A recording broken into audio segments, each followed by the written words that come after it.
Definitely really enjoying some nice weather for this October. You know, Halloween just 2 days away now, if you could believe it. And while you put the finishing touches on your costumes to get ready to trick or treat, remember to mind your manners. Back to joining us today is etiquette specialist Rebecca Black. We should appreciate you joining us this morning. Okay, a lot of questions when it comes to trick-or-treaters and Halloween. First, you know, what is the right thing to do these days with trick-or-treaters?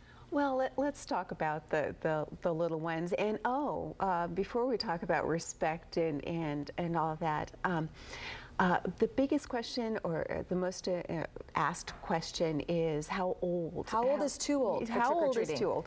And really, there is no clear-cut answer. Really?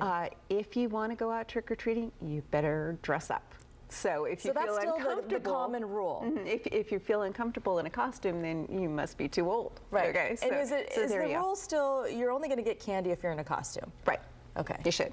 Yes. Okay. So trick-or-treaters, number one rule for them is respect. Respect the people and respect property. So that also means that you say thank you if somebody gives you something. Please and thank you still apply. Yes. And what about, okay, so parents, we kind of set the tone for this to begin with. Absolutely.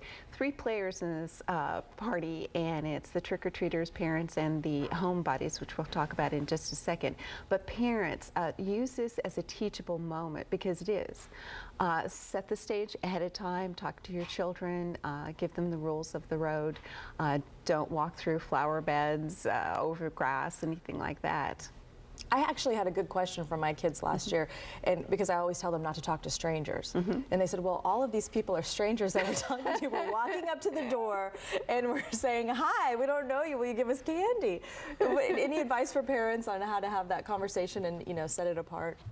Yes, well, hopefully your children are going to be with a parent or an escort, and so that person will you know, say, oh yes, you can go and talk to that person. Right. Kids are always listening. They're always watching. When is too late to go trick-or-treating? After 8 o'clock, honestly. So nothing after 8 o'clock? Really, you should not go out after 8, because little ones need to go to bed, and the homebodies have been working all day. Okay, speaking of being at home, does the porch light rule still apply? So if the porch light is on, it's okay to trick-or-treat there. Yeah. If it's off, fair game. Hands off.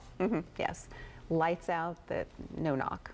Any other advice for people who want to stay home on Halloween and maybe not deal with trick-or-treaters? Homebodies. Well, if you don't want to participate, turn your light off. But, you know, don't get too grumpy because you might hear some knocking. Just don't answer the door. And if you are going to participate, make sure that it's a nice, safe environment, nothing blocking the sidewalk, anything like that. All right, Rebecca Black, thank you so much for joining us. Again, we'll all remember to mind our manners coming up on Wednesday. Can't believe it's already Halloween coming up. All right, while you were out